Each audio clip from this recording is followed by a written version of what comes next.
We all got secrets. For all of my straight and bi men listening and my gay and bi women listening, everybody who has sex with women and wants to do better, I've got a product for you. Have you heard of Kenneth Play? He is an Adonis of a man, and he has put together a video course teaching others how to please women the way only he knows how. I have personally had the pleasure of spending an intimate evening with Kenneth. I don't think I've ever had a first-time sexual encounter with somebody that was just 100% pleasurable. There was never a moment of pain. There was never a moment of meh. He knew my body better than I knew my body. He found pleasure spots in me that I did not know I had, and he made me come many times. I have gifted his web course, Beyond Satisfied Pro, to lovers of mine, and in every case, they have become better lovers as a result. And now I would like to gift this to you with a 15% discount.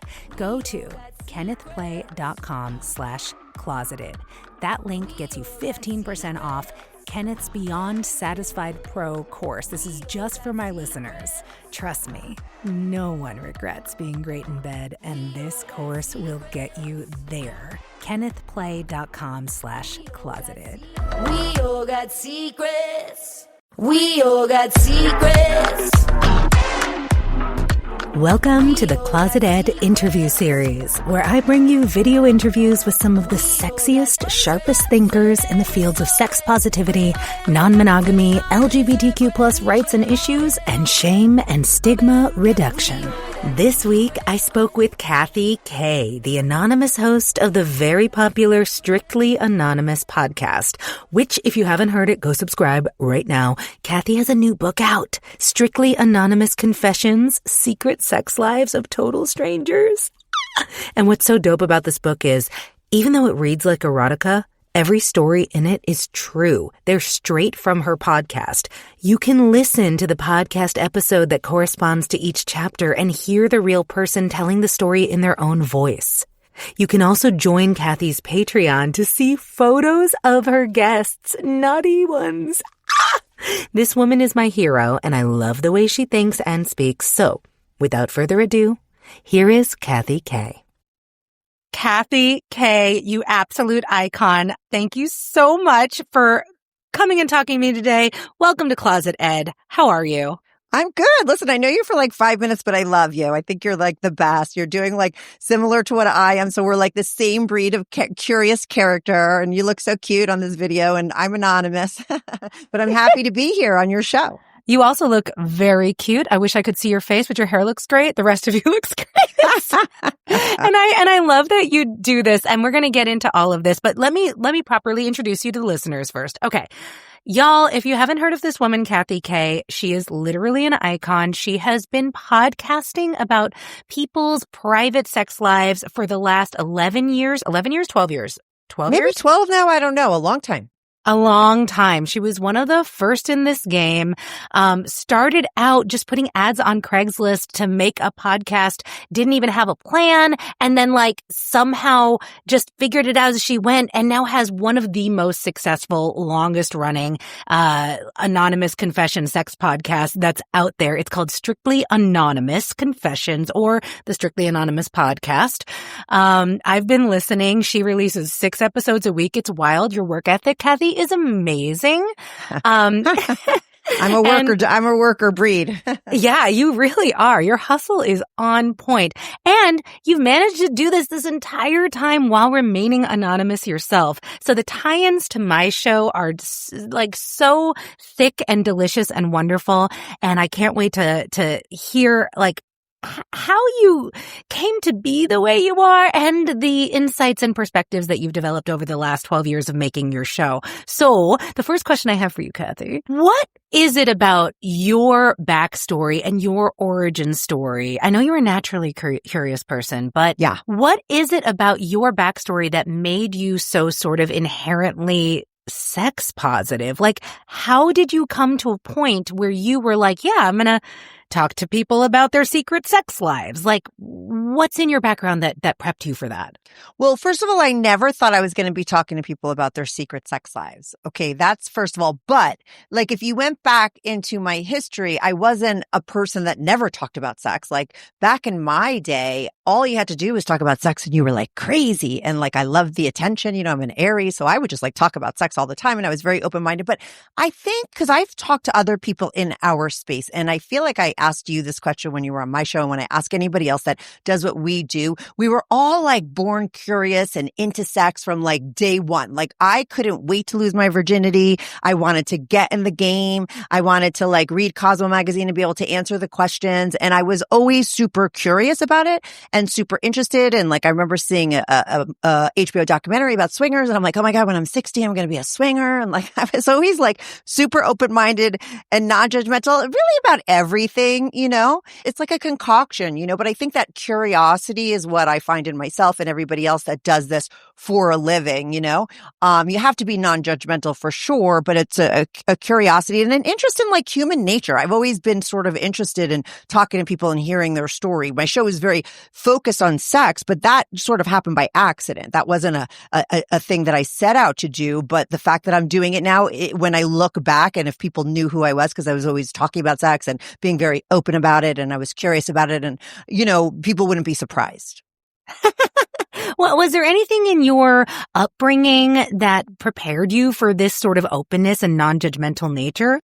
Yeah, probably like a fucked up childhood. I feel like sometimes people that not are judgmental, but people that, you know, maybe it's more ignorance that had such like perfect lives. They tend to sort of look and judge other people and their flaws and their mistakes or their acting out or whatever. And they kind of like think it's terrible. Like I went through a lot. I feel like I don't have the right to judge anybody. You know what I mean? Like, and so I've kind of been there, done that. And I'm very grateful for my past and for everything that I went through, because it makes me sort of really understand so much in other people and come from that non-judgmental place, because been there, done that. I've made a lot of mistakes. So how could I ever look at somebody else and put them down for it? I'm so curious about what kinds of things. And like, you know, you don't have to share anything that you're not comfortable sharing, but. No, I'll share anything. But what do you mean? Like when it comes to sex, or when it comes to like, I don't know, like you said, you'd been through a lot. Like you mentioned a fucked up childhood. Like what kinds of things were you dealing with? Well, like I was thrown out of 3 high schools. I was very rebellious. I didn't get, like my parents didn't know what the fuck to do with me.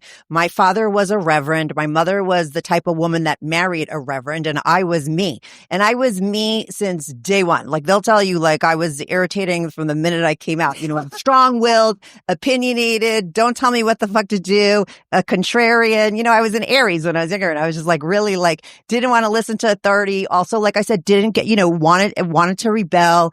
And, you know, if your father is like a religious person, I mean, all you got to do is fuck a couple people and you've really rebelled, right? And I think the scary thing about having kids is like, you know, if you don't raise them properly and they want to get you back, they're going to take whatever is important to you and like fuck you in the ass with it, you know? And that's what I did to my parents. They were very into education. They were very conservative. And so I skewed like the total opposite way. I mean, looking back, I'm like, oh my God, how stupid was I to do all those things? But, you know, that's kind of who I was. And that was all from like, you know, not having a great childhood, not feeling good about myself. I was a total like drinker. I quit drinking at 34. I've been sober for a really long time now. Congratulations. 22 years.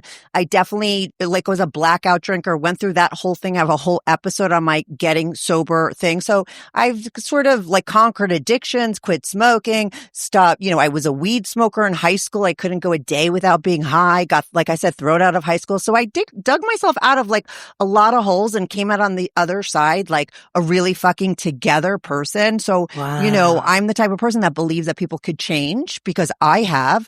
And a lot of people think that that's not true, but because I have grown and changed so much and been so many different people in my life, I sort of allow other people to be that way too. So I just want to have a really young person on my show and they're doing fucked up things or they're being crazy and people like put them down for it. I'm like, oh my God, like, don't you remember when you were like 23 or 25 or 26, you know? And like, cause I was like a mess at that time. I could understand somebody else and I give them grace. I think that's the kind of stuff. I was just a typical problem child. How old were you when you became sexually active?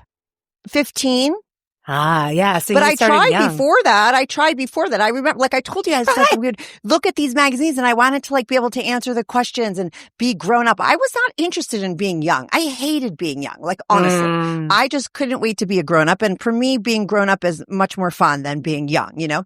So I just wanted to be grown up and be having sex and able to like answer these questions in these magazines. So I was like always trying to have sex with this one guy. And then eventually I was dating someone, and I have a whole like funny losing my virginity story. But, you know, I wound up losing it. I would say like 15, almost 16 around then. And then once I did it, I couldn't wait to do everything. Like I was the person that told my boyfriend, like, let's try anal and let's do this and let's do that. You know, I just wanted to try it all. And there was like a lot of car sex at that age, which I think was like so much fun. Like I feel like I'd want to have car sex now. You know, you get in like these really great, remember car sex? Like, oh, I had car sex earlier this year for the first time in years. Yes. And it was with like an older man.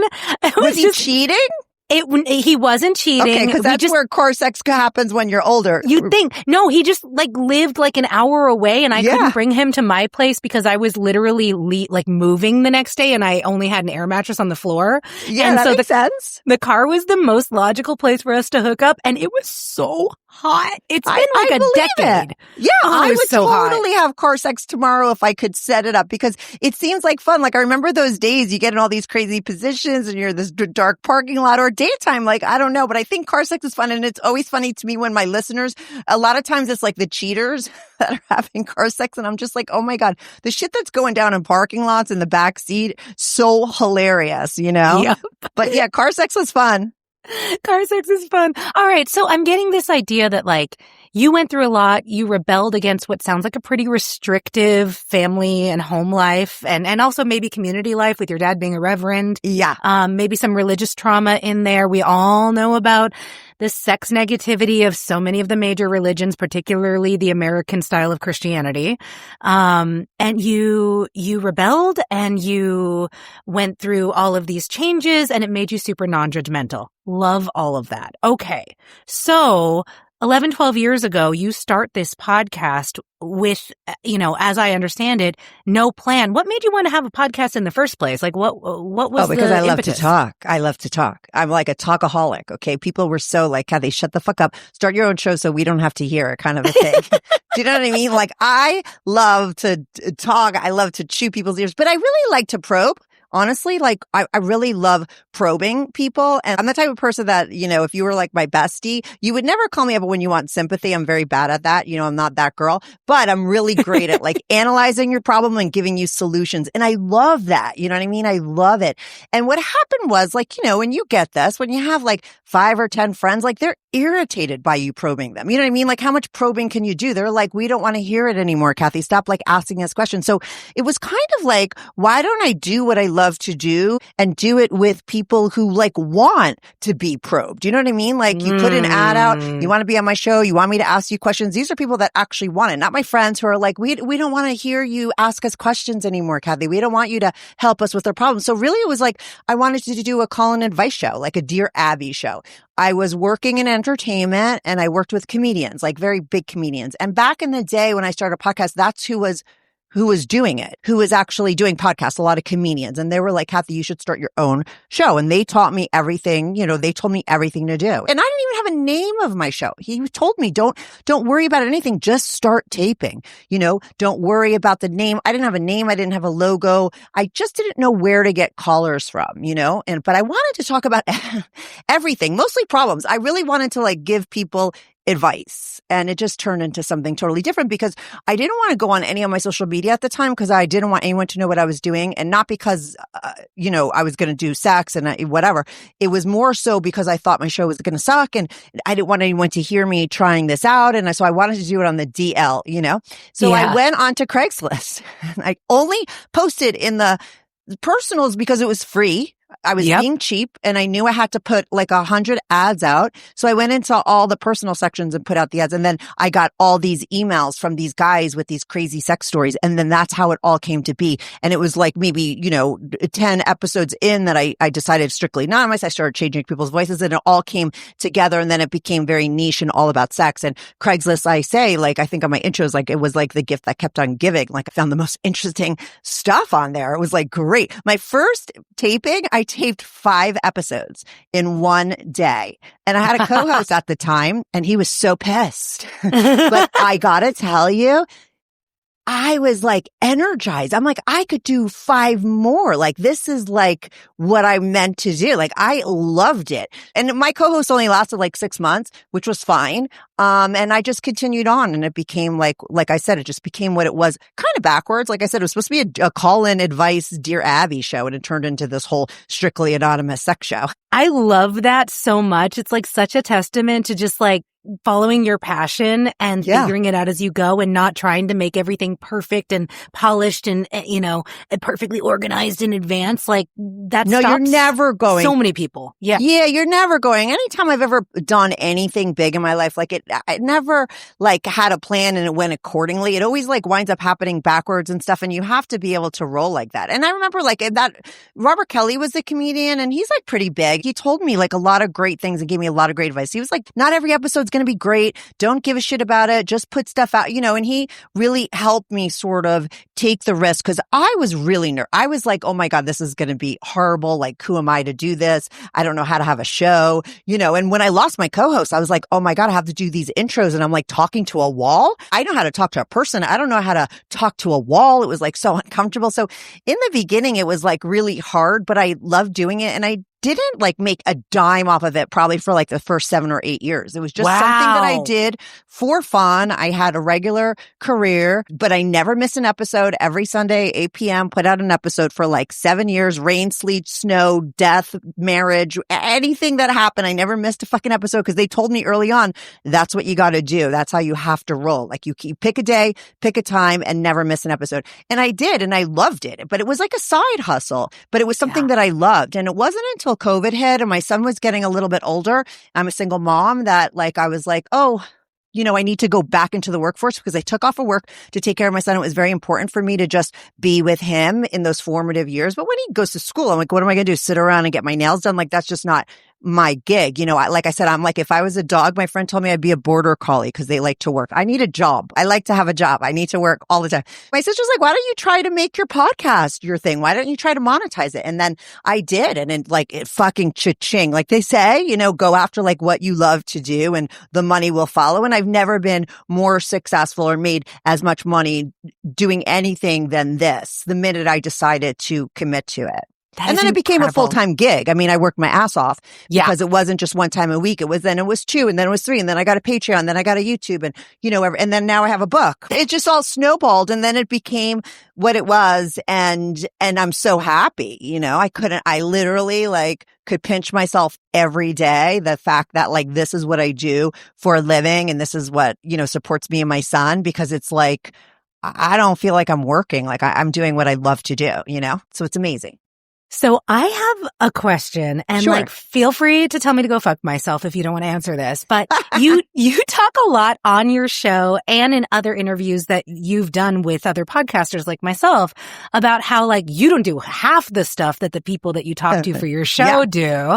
So I'm really curious, Kathy K, what is your sex life like these days?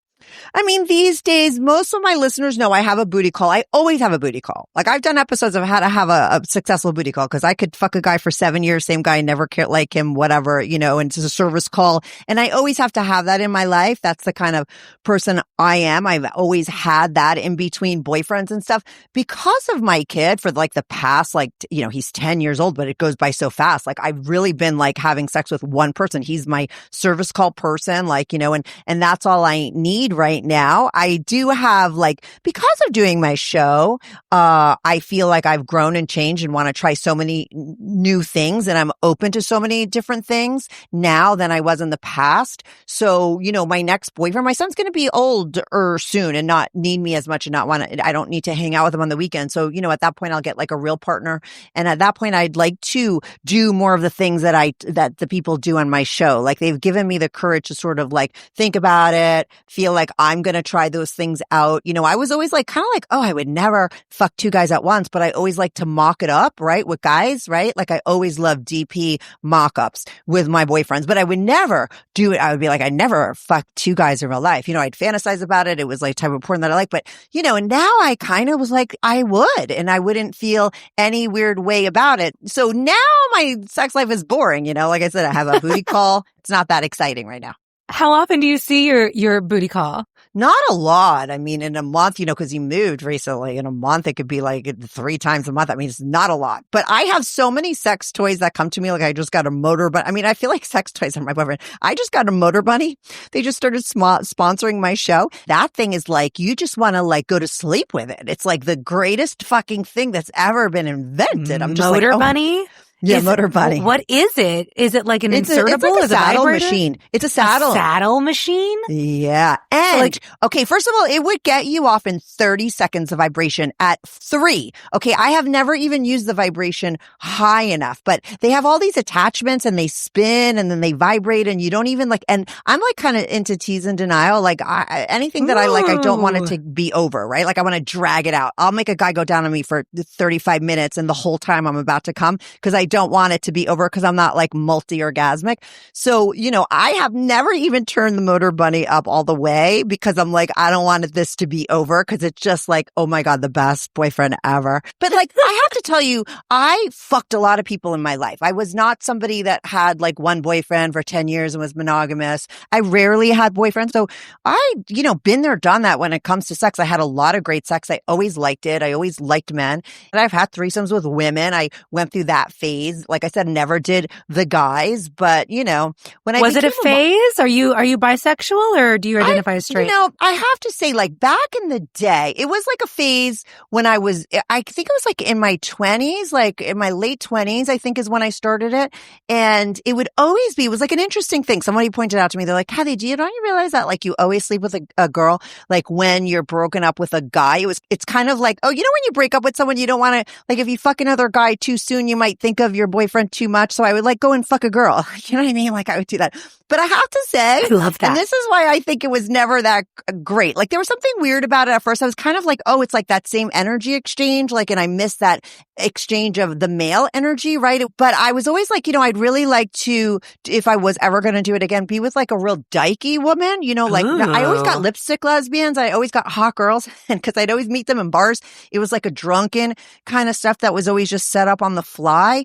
And they were always virgins. So I think I didn't have the right experiences. You mean like girl virgins or like full? No, like no guy virgins, girl virgins. Like I mean like girls who had never had sex with another woman before. Yes. Oh, yes. I see. Yeah, okay, yeah. Because back in my day, you have to understand nowadays in your like the younger generation, more people try things, you know, but I'm talking so many years ago when I'm 26, it was still like it was right when like girl on girl action became a little bit more acceptable. So a lot of girls hadn't tried it out yet. Now every girl's bi. You know what I mean? Every guy is even bi. Everyone's open to it. But I grew up in the time where there was a time where there was a major stigma for that, just like there is for guys, you know, but in my lifetime, it did change and it became something more okay, but there were still a lot of girl virgins out there. I think they're harder to find nowadays. And that's unfortunately what I always get. So I was always like, you know, the dom in the situation. So I never was with anyone experienced. And I do think that I was like, oh, like I like some women that are like handsome men, you know, like a real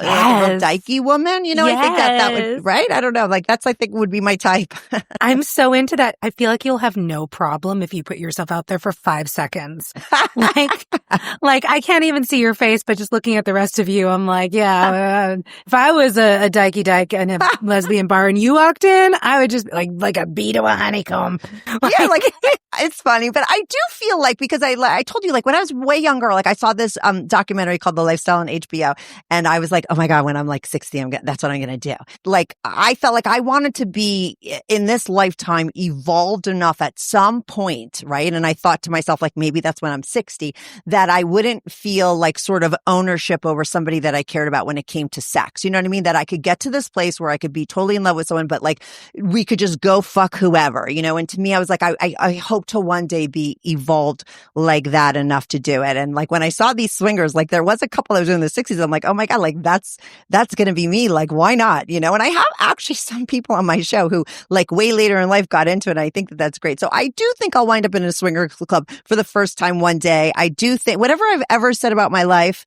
very flippantly has always come true. So I do believe I'm going to be a swinger, and it'll probably be when I'm in my 60s. And that's probably what I'll be with more women too. And maybe I'll find a lipstick lesbian that's good too. I told you they were all virgins, you know, and it was all drunken sex and, you know, it was all like that kind of thing. But I've been there, done that, you know, but like I said, I fucked so many guys and had so much fun and did whatever I wanted to do for so long, that now that I don't get laid all the time, I'm like okay with it because I'm just taking care of my son. I was building a brand. I've just been work, my child, you know, but like I said, I'll be getting back into it soon.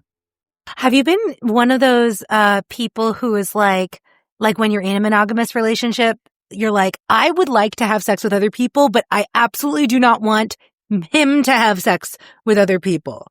Well, I think I'm a little bit of a cuck queen. Now, I have not been, like, I was very jealous when I was with boyfriends because one of my first boyfriends cheated on me. Like, his dick smelled like pussy. Like, I caught him, like, right in the act and everything. And then I became like a total jealous lunatic, you know, and always really jealous. And I learned on my show that you could take like that jealousy and kind of turn it into a turn on. And how brilliant is that? Like, isn't it better to be jealous and horny than just jealous and crazy? You know, and I was like, when I first heard people talking about that, I'm like, oh my God, I'm never going to be fucking jealous again, you know, but I did realize at some point when women started calling into my show talking about them being a cuck queen, that I was a cuck queen. Cause I would like ask, I had one booty call guy that I fucked for like 7 years. He was another long-term booty call guy. He was actually the co-host of my show and he was a player. I mean, this guy was double dipping, triple dipping in a day and everyone knew it. You know what I mean? That's just who he was. And I would tell him like, did you fuck any of the girls today? Like, you know, when I'd go to fuck him and he'd be like, no, of course not. And I'd be like, no, you don't understand. Like maybe if you told me, it would be interesting, you know, and I didn't really put that together, that me sort of questioning and wanting him to tell me he was with somebody else and sort of that scenario would be hot because we've been banging for so long, like whatever, you know, that meant I was a cuck queen. And now that I think about it, like I would totally be into seeing my guy with another girl. Now, when I fall in love with you know, this guy wasn't a guy that I loved. Like when I fall in love with someone, would I feel differently? I don't know, you know, but I hope to aspire to that because I think that that's kind of like hot. Yeah, that's the sticking point for a lot of people is when like attachment gets involved. Okay, we're going to put that aside. Let's talk about your book. Oh, my book. Yo, this book is so hot. It reads like fantasy erotica. Does it? It does, except it's all real stories. Like, yeah, exactly. Crazy, right? It's so crazy. I mean, like everything from like a 60-something divorcee becoming a porn star. Oh my God, like, I love Crimson. Right? To like a woman who's had over 50 gangbangs, to like a very religious Orthodox Jewish couple who like started having threesomes.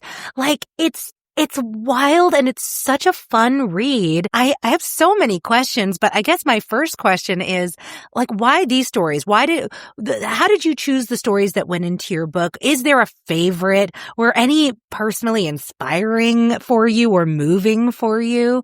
Take all of those questions and run with them. I love those questions. They're so hard to answer because I kind of pitched a couple different ideas to my publisher because of the kind of audience I have. And like men really love like very sort of sexual women and women that really love sex and love to fuck. And they can't believe that that's true. And when I present those kind of women to my audience, it's like the most highly downloaded episodes. So I sort of pitched to my publisher when I got the deal, like, hey, do you want to make the book all about women? Like I have so many of these hardcore women stories, like you can't make this shit up. And they're like, no, let's do a sort of a smattering of everything. So I kind of like built this Excel spreadsheet and put all the categories, right? They wouldn't let me put a cheating episode in, by the way. I wanted to put a cheating episode in. I've got the greatest cheating stories. And I think cheating stories are really important because people learn from them, but they didn't want cheating. So I put all the categories: hot wives, cucks, cuck queens, you know, fetish episodes, a hot wife, all that kind of stuff. And then I thought of like all the podcast episodes that stuck out in my mind as being like killer ones. And then I had to go out to the people and say, hey, do you give me permission?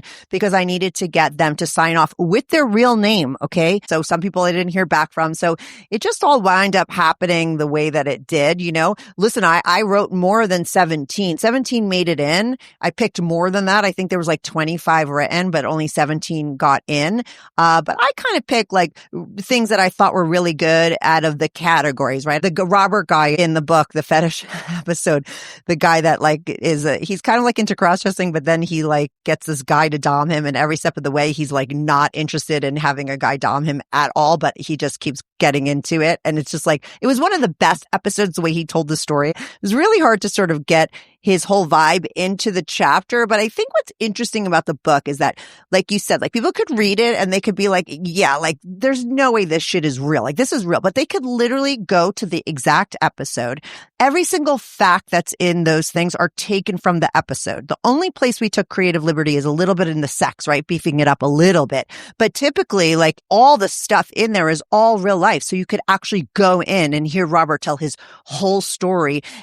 And I think that adds a whole different layer. And I think it's like super interesting and cool. And then you could come on my Patreon, by the way, and I have all pictures of these people, like Candy, the MILF that, you know, has horror written on her taint. I mean, she's like, she's hot. You wouldn't believe what she looks like. And because I know who she really is, she's like a really successful woman. And what the whole point of my book kind of is here to say that like all these people that are doing all these things, these are real things that real people are doing. And these are people that you might know. These people are not any different than anybody else. They come from all walks of life, all professions. They look all different, but they're representative of everybody that's out there. They're not like weirdos. They're not perverts. They're regular people in a life. And this is just kind of like what they do when it comes to their sex lives.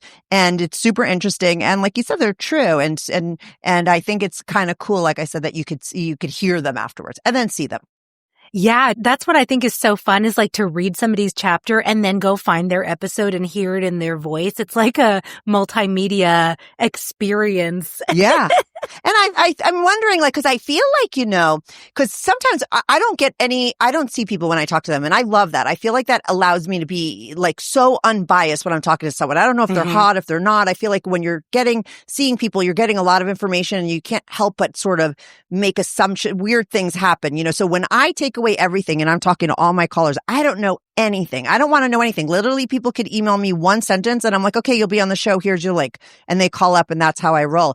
I don't want to know where you're from. I don't want to know what you do. I don't want to know what you look like. I just want you to be a blank canvas so I could get the whole story. And I feel like what's cool is maybe some people will be hearing these people and they'll picture them like a certain way, you know what I mean, with a certain voice, but then you're going to get the whole vibe of the person on the podcast. And I think that's fun, you know? And then the pictures on your Patreon. Oh yeah, if they want, they can see the pictures. Yeah, I had I had an editor friend that was helping me besides outside of my publisher, and also the girl that was at my publishing house. I'm like, do you want to see the people? And I sent them all pictures. I'm like, look, and she was like, I'm surprised they're good looking. And you know, because I think sometimes people think like swingers or people that are having gangbangs, like they're not attractive. I don't know. It's like a weird thing that how people sort of how they think, you know, because I've heard those kind of comments, like they can't be good looking. Like I'm surprised. Like I was like, really? Like, I mean, I feel like it goes both ways. I tend to assume everybody who's doing out of the box sexually adventurous stuff is like obviously going to be good looking. Yeah, and that would make more sense. And then like so many of the people that I talk to just in private conversations, and also some of the people on my podcast are like very like normal looking people. Like, oh, I love those. You'd never imagine that this like cute little chubby bespectacled stuffed animal of a person is like having orgies every weekend. Yes, that's my Betty. I picked Betty in there. I have an episode, Betty, and she like was doing gangbangs and hot wifing for her husband. Then she did actually cheat on him in that episode and wound up with a young guy. Now she's a swinger. And Betty was like literally like I'm a woman that like is like has a soccer mom body. Like, you know what I mean? She was like, I'm out of shape. I'm this, but like all these young guys want to fuck me and everything. And I love that about her. I had an episode recently about a woman. She wrote a book too. And it was like her whole life of like fucking all these guys and doing all this stuff. And she had like, you know, she was crazy come into her own sexuality story. And she said, the picture she sent me, a lot of times women send me pictures like R-rated, like sexy pics in their lingerie, whatever. This woman sent me a picture of her with her like puppy in a vet. Like, I mean, it was like the most vanilla picture I've ever sent. Do you want to know something? The guys on my Patreon went nuts. They were like, oh my God, she's so cute. Look at her. I was like, oh my God, this is so funny. It really is that thing where these guys love that girl that looks so innocent and normal, yet she's like the biggest whore in bed, you know, like, yes. Like that's like the hottest girl, right? Yes. I mean, that's the dream is like somebody who's wholesome and wants to cuddle you, but also wants to like have really crazy circus sex. Totally. That was her. I was like, oh my God, it's so funny. The most like it wasn't even PG. It was like G-rated picture. Got the most comments. I was like, hilarious. So yeah, I love those people that present as like regular people. And like literally, I mean, I don't think anybody really looks like well, the people that call into my show, these are just all regular people. You know what I mean? Like they all look like in their regular clothes. They all look like regular people. Exactly. So like this is a great segue into like my big question for you. After collecting, thousands of stories, not just for your podcast, but just in your life, being able to talk about sex so openly and being so curious about people's private lives the way you are. What is your idea of what's normal as far as human sexuality after all of this?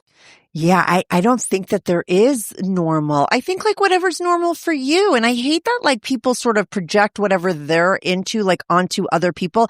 I personally love people that are completely opposite of me. I find that so much more interesting than people who are exactly like me, right? Because I'm like me, I'm wired a certain way. I like certain things, but I love people who bring things to the table that are like completely different. It's interesting to your brain works in this way and this is what you like. And yet so many people aren't wired that way. Everyone wants everyone to be the same. How interesting would life be if everyone was the fucking same, So I don't think that there is normal. And I don't because listen, I have a whole Fetish Fridays series and I've never let go of that since I started my show, I love that. I've learned that like those people really need a voice and I get so many emails. At the end of the day, I do believe I'm helping people. I get emails all the time, especially with fetish episodes, is it normal that a guy wants to wear pantyhose and he's into it? Like, for that guy, it is. He was born that way, and so because I hear the whole life story and I know where it comes from or whether it's been there forever, like I just feel like that's normal for that person. So to me, nothing is abnormal. My friends think I'm crazy because I really am that non-judgmental. I don't think anything's weird. Sometimes like people would make these really weird comments and I don't know if you're going to get them with your show where they'd be like, oh, thanks so much for your show. I love it. Like all the freaks you talk to make me feel more normal. I'm like, but like, you don't understand. Like, these people aren't freaks to me. Like, I really don't see that. And I'm doing it to show you that these people aren't freaks. I've had people who wear diapers, but you would never know. And they're normal people, regular people, but they have a reason for it. This is something that they do. Maybe they feel terrible about it, but none of it so to me, normal is like a weird thing and I don't know how to describe it. And I feel like I put something in like my introduction about like what is normal. I don't really know what it is, but it's not what people think it is. It's not the majority. Yeah. I think some people think like, oh, the majority is like normal, but the majority is, most of them are fucking lying. Okay. You know how many guys are blowing guys in cars? Okay. They might be in the majority, but trust me, I don't know how big the majority of vanilla people really are, at the end of the day, if we're all being honest, and because I make people anonymous, I get the real stories. Yeah.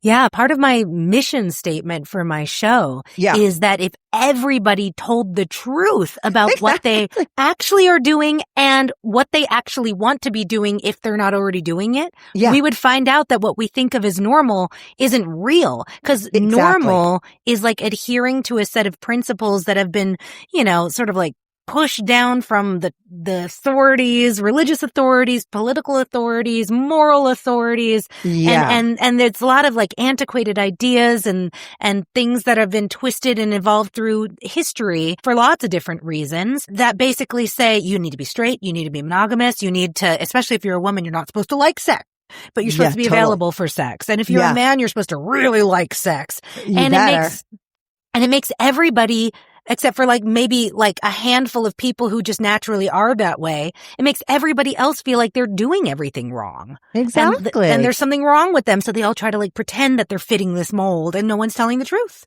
Yeah.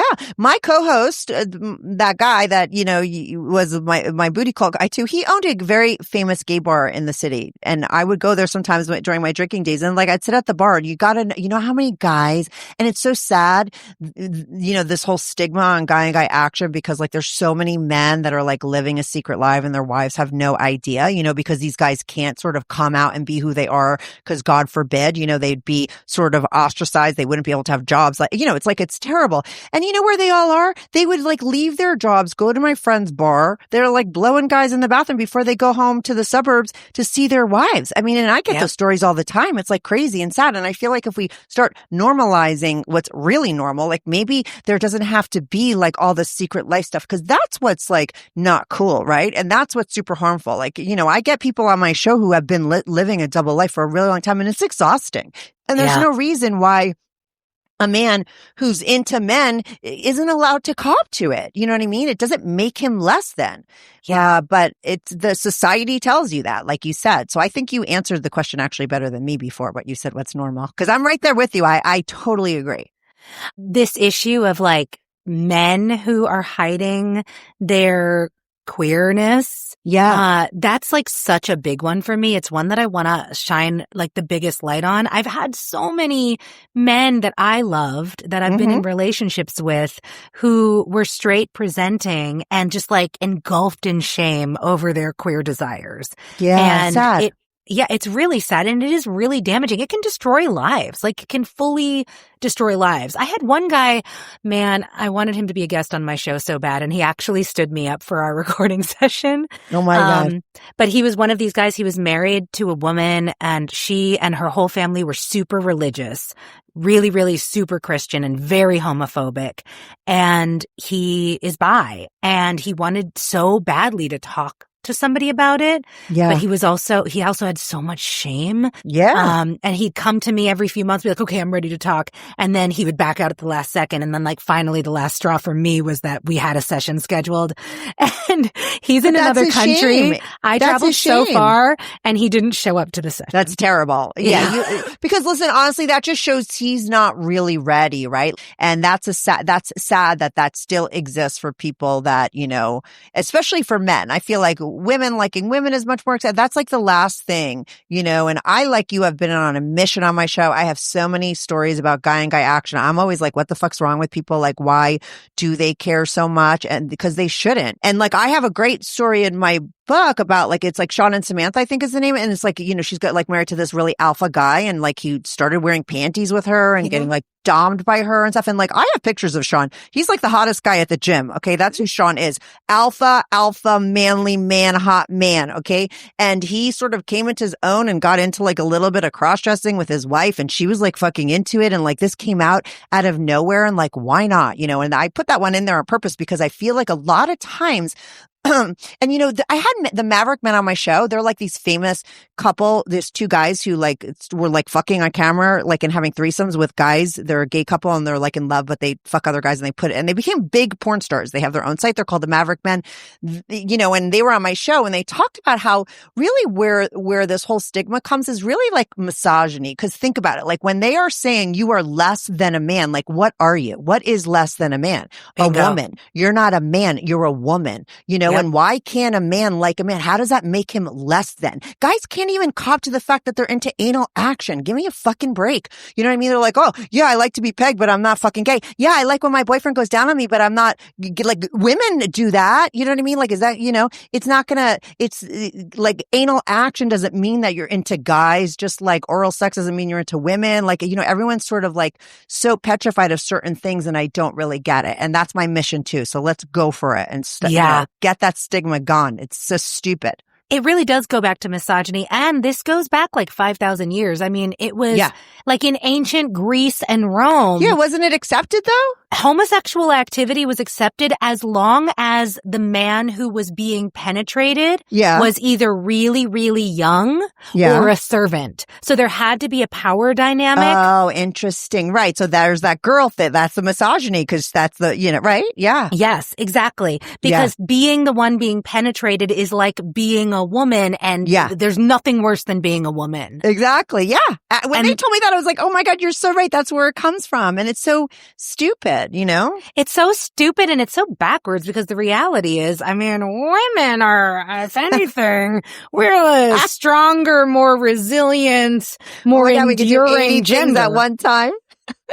Yeah, exactly. Right. Yeah. You know, people call people pussies when they're trying to say someone is weak. Yeah. A pussy takes a pounding, comes back for more, like your girl Casey in the book with the 50 gangbangs. Yeah. Whereas a scrotum, if you just look at it funny, it's like, Yeah. Runs and hides. So I proposition the world, and please help me spread this, Kathy, that we start calling people scrotes when we want to call them scrotes. Weak. Yeah. I'm fucking into scrote. it. Yeah. Oh my God, don't be such a scrote. I also loved, there was another story, the Orthodox Jewish couple. They were one of my favorites. I loved this story because he was like, I would love to have a threesome with another woman. And she was like, you know what? Maybe I could get into that. But actually, I think I'd like to try a threesome with a man first. Yeah. And like for so many men, that would be just like an instant, like, absolutely not. Like I've had partners who were like that. Yeah. But for this guy, he was like, you know what? That's only fair. Sure. And then she's like, I'm actually really turned on when two guys kiss. Would you do that? And he's like, I'd like to see you kiss a woman. So you know what? It's only fair. Oh, yeah. That's what I loved about them. They were just so down and open and on the same page. And she still had a little issues with it, but they were so open about it. They were like one of my favorites. I'm not going to give away the line, but there was like one line I remember in the podcast that made it into the book where like he asked her a question and she answered, and it was so fucking funny. I'm like, I'm obsessed with you because she was just really cool. I love them as a couple. And talk about a couple that just looks like a regular couple. You know what I mean? They are so regular looking, like in their life, because I've seen them. And but what they did with each other and decided to experiment and stuff, they went all the way, like him with guys, her with girls, like them having threesomes, everything, like you name it. And they wound up being into so many things that they never had any clue. And all of it came from them having security in their relationship with each other, but also security within themselves. Totally. It's so cool. Yeah. Were there any other stories that really made an impact on you, like moved you or taught you something about yourself that you didn't know before? Like any that left a lingering mark on your spirit? I take a little bit from all of these people. Like I said, I've learned stuff about myself sexually. Like I love Candy sort of coming into her own and being like, you know what? She grew up like in the same time I did, where like women shouldn't like sex. Like, listen, I was like considered very slutty in my day. And like I said, I don't barely do anything, but it was because I was the type of girl who fucked sometimes 3 guys at the same time. They all knew about it. I didn't care. I did whatever I wanted. But back in that day, like that was crazy. Like girls only fucked guys when they were dating them, Right. And she came from that same place, and I loved how she sort of like really owned her sexuality and like kind of came full circle and decided like, oh, later in life, she was just going to do whatever the fuck she wanted and had zero shame, and I love that kind of stuff from all of these sort of stories, I love the couple stories that it makes them closer. I don't have that yet because I don't have a partner that I've been non-monogamous with, but I love that part. I love like the transformational part of all of the stories. Some of them have that, some of them don't,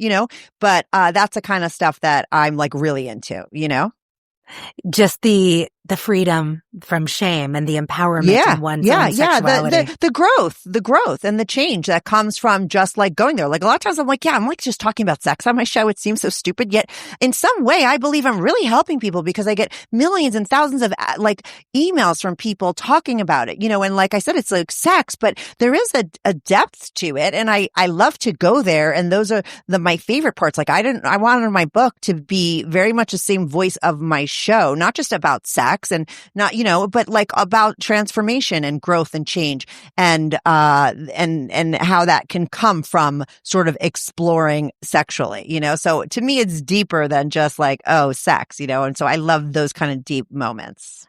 Right. Well, we have this idea that like sex on its own isn't deep, but it fucking is. It's really deep. Especially in a committed relationship. It's the difference between like all your, like this partner, your intimacy, that you could be like totally naked and totally open about everything that you're into. And I can't tell you how many times, like I would say like my overall mission with my book, like, because I remember when I was sending like some of the stories to my publisher girl, she's like, oh, well, some of them don't really, like, what's the point? Like, it's just like a happy person that like, they sort of swinging or whatever. But like, to me, the point is, and why it's so important to me, these stories, like, because sometimes my stories don't have a beginning, a middle, and an end, and a villain, and like a tragedy and a transformation. They're just like talking about somebody's sort of successful journey into the lifestyle. And I'm like, that's important to get out there because I listen to mainstream podcasts. I listen to big doctors out there that they will say like in a very flippant, like, the minute you open up your relationship, it never works. People think it's gross. It's you're doomed for failure. I've never found it work. Listen, I've been doing my show for 12 years. I have 1,290 something episodes. I could tell you, like, not only does it work, when it does, it brings people closer. And I think that's important for people to know. Not that it doesn't work. Everyone knows that. That's already out there. Everyone got that memo. What they haven't got, the memo they haven't got is that non-monogamy can work and it does work and people are happier because of it. And that's what I hope my book tells people and I have the data. I've been doing it for like 12 years. I've talked to 1,200 people. I've talked to people that were swinging for 30 years. If it failed, it would have failed already, So embracing and exploring your authentic sexuality is a pathway to feeling free and feeling like you have like superpowers in this world. Yeah, you get it. Yeah, you're going to be going there with people, and that's what people are going to be telling you, and that's what I hear all the time. And that's what all my guests told me. Yeah, when I embraced this about myself, I felt powerful in a way I'd never felt powerful before. Like I felt free and like the world had opened up to me. And like so many people talked about it helping with their depression and anxiety, making life feel like it was worth living. And that's been the case for me. When I embraced polyamory and sex positivity, like I really went from being just a confused, lost, sad person to being like, life is an adventure and it's magical and I'm so inspired and I see God now. Like it's spiritual. Yeah, but that's what I mean. There is that depth to it. And that's the kind of stuff that I love. Like, I'm not interested in small talk. I'm like, so not interested. Like, I want deep talk 24/7. That's why I'm annoying to people, and that's why I love doing my show. Cause I get to like deep talk to people all day long. You know what I mean? I get to have these hour-long conversations 2 times a day. Every day I'm taping like a mad person. And that's what I love. I like the meaty stuff about life. And I love that I get to hear these stories and get that kind of stuff because that's the stuff that I want. I want to hear you talk, like when you talk about your transformation. That's what it's about, And listen, it's about the sex too. Like I always make sure on my episodes and in my book, you might get a little woody. I'm going to give you the sex stories too, but I want you to maybe learn something and get the other stuff as well. You know what I'm saying? It's not just one note. It can be juicy and salacious and spiritual all at the same time. Yeah, exactly. You're doing the same thing I'm doing. Kathy, you're doing God's work. Thank you so much. Where can people find your book? Where do you want people to purchase from? Just put a link you create a link to Amazon. It's available anywhere where people get books. Okay. You just put a link to my, book in the description. I will say for your listeners, anyone, when I'm doing podcasts, I'm giving people free access to my Discord. Now my Discord is private. There's 6,000 people in there, but those 6,000 people have got in with me sending them a link. You cannot find my Discord. You can't pay to get into my Discord. I have to give you the link. My Discord is fucking great. There's no drama on there. Everyone's cool. Everyone's naked. Everyone's doing crazy things over there. People are hooking up and having fun. We have dick pic contest, greatest ass contest. We're having a boob contest. I get like 300 dick pics when I have a contest. Okay.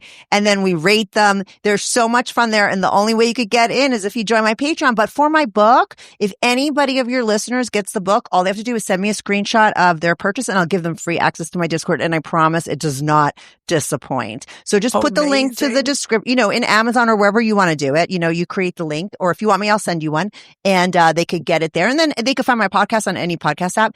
And I think I'm strictly anon or something like that on Instagram. I don't know. Yeah. Thank you so much for coming and talking to me. I am just such a fan. This has been such a fun conversation, and I hope to have you back again someday, and we'll get granular about how things are evolving in your own life. I'm looking forward to your swinging 60s. No, I'm having you back on because we're going to do more bigger topic stuff because I love talking to you. I think you're great. I'm so happy that you're doing your show. You're very natural. This was a great interview, and you're going to be back on my show probably before I'm swinging. Okay, we're going to have a deeper conversation so people can check that out. But this was fun. Thanks so much for having me on. Thank you, Kathy. Thanks, Samia. Bye. We all got secrets. We all got secrets. Isn't she fabulous? I've put a link to purchase her book in the show notes, and you can find links to the Strictly Anonymous podcast at strictlyanonymouspodcast.com. You can also follow the show on Instagram at Strict Anonymous. If you haven't already, make sure to subscribe to Closet Ed on whatever platform you listen on, and please consider rating and reviewing us if you found the show helpful. We also love to hear from you on socials. Follow the show on Instagram at Closeted with Samia, and follow me on Insta and TikTok at samia.mounts.